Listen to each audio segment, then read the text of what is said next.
اعوذ باللہ من الشیطان الرجیم، بسم اللہ الرحمن الرحیم۔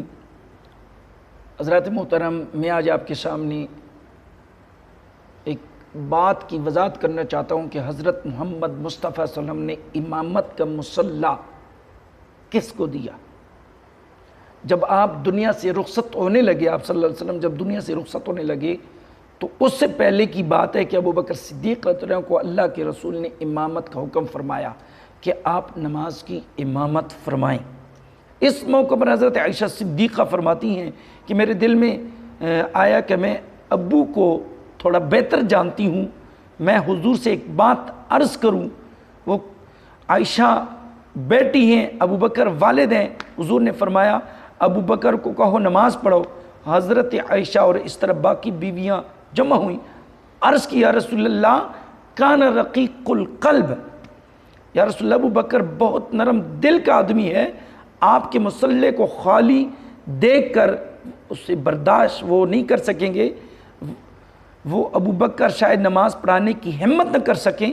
یا رسول اللہ آپ عمر رضی اللہ عنہ کو کہیں کہ وہ ذرا بہادر آدمی ہیں، اس کی بہادری کے چرچے ہیں، وہ نماز پڑھا دیں۔ کہنے والی امہات المومنین ہیں جو اس دھرتی پہ ان جیسی عورتیں نہیں ہیں، تو انہوں نے بغض کی بنیاد پر یہ بات نہیں کی، بلکہ انہوں نے محبت کی بنیاد پر یہ بات کی حضور صلی اللہ علیہ وسلم کو یا رسول اللہ کہ وہ دل کے نرم ہیں، وہ آپ کے مصلی کو خالی دے کے وہ برداشت نہیں کر سکیں گے، لہٰذا آپ عمر کو کہیں کہ ان کے بہادری کے چرچے ہیں کہ ان کو اللہ نے اتنا مقام دیا آپ کے صدقے کہ وہ جس راستے بھی جاتے ہیں شیطان بھی ڈر سے بھاگ جاتے تھے، کافر بھی ان سے کامتے ہیں، یا رسول اللہ اسے کہیں۔ تو حضور نے بات سنی تو فرمایا شاہ ابو بکر کہو نماز پڑھو۔ اللہ کے رسول ذرا غصے سے فرمایا، اللہ کے رسول نے ذرا غصے سے فرمایا کہ آپ میرے لیے اس کے باوجود حکم کا آپ جو نا وہ انکار کیوں کرتی ہو؟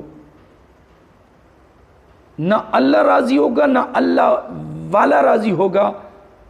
ابو بکر نماز پڑھائیں گے تو اللہ بھی راضی ہوگا اور اللہ والا بھی راضی ہوگا۔ تو وہ سمجھ گئیں کہ یہ حکمت کی بنیاد پر حکم ہے۔ اللہ تعالیٰ کے نبی نے لوگوں کو ابو بکر صدیق کا حق سمجھایا۔ معراج کی رات سارے انبیاء اکٹھے ہوئے تو امامت آدم علیہ السلام نے نہیں کی، اگرچہ وہ پوری کائنات کے والد ہیں۔ ابراہیم علیہ السلام نے نہیں کی کہ جس نے حضور کے لیے دعائیں کی کہ اللہ حضور کو میری اولاد میں پیدا فرما۔ عیسیٰ علیہ السلام نے جماعت نہیں کرائی کہ اللہ نے بغیر والد کے پیدا فرمایا۔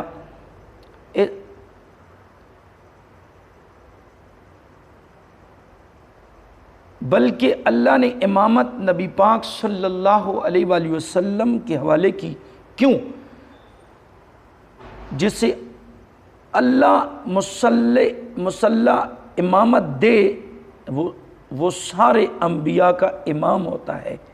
اب یہی منظر حضور نے دہرایا جب رسول اللہ صلی اللہ علیہ وسلم کا دنیا سے جانے کا وقت آیا تو مصلی میرے حضور نے امامت کا عمر فاروق کو نہیں دیا، جس کے کہنے پر درجنوں قرآن کی آیتیں نازل ہوئیں۔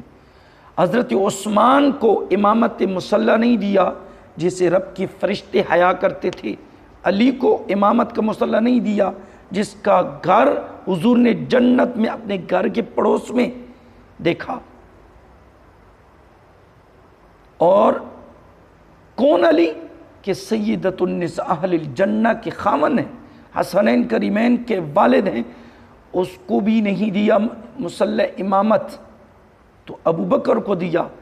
دوسرے لفظوں میں یوں کہوں کہ اللہ نے امام الانبیاء حضور کو بنایا اور حضور نے امام الامہ ابو بکر صدیق کو بنایا۔ ادھر حضور آگے انبیاء، ادھر حضور آگے انبیاء پیچھے، ادھر ابو بکر آگے امت پیچھے۔ تو اللہ پاک ہمیں حضرت بکر صدیق سے سچی محبت نصیب فرمائے۔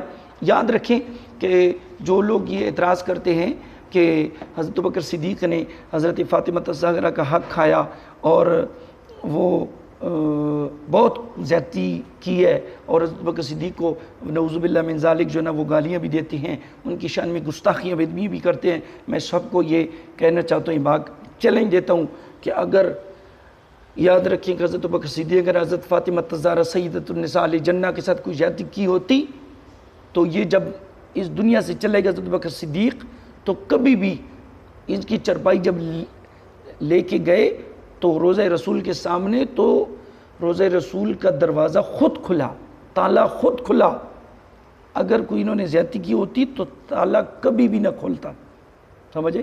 اور پھر اگر انہوں نے یہ زیادتی کی ہوتی تو حضور یہ کبھی بھی یہ نہ فرماتے کہ ہم قیامت والے دن جب اٹھیں گے تو میرے دائیں ہاتھ میں ابوبکر کا ہاتھ ہوگا اور بائیں ہاتھ میں حضرت عمر فاروق کا ہاتھ ہوگا۔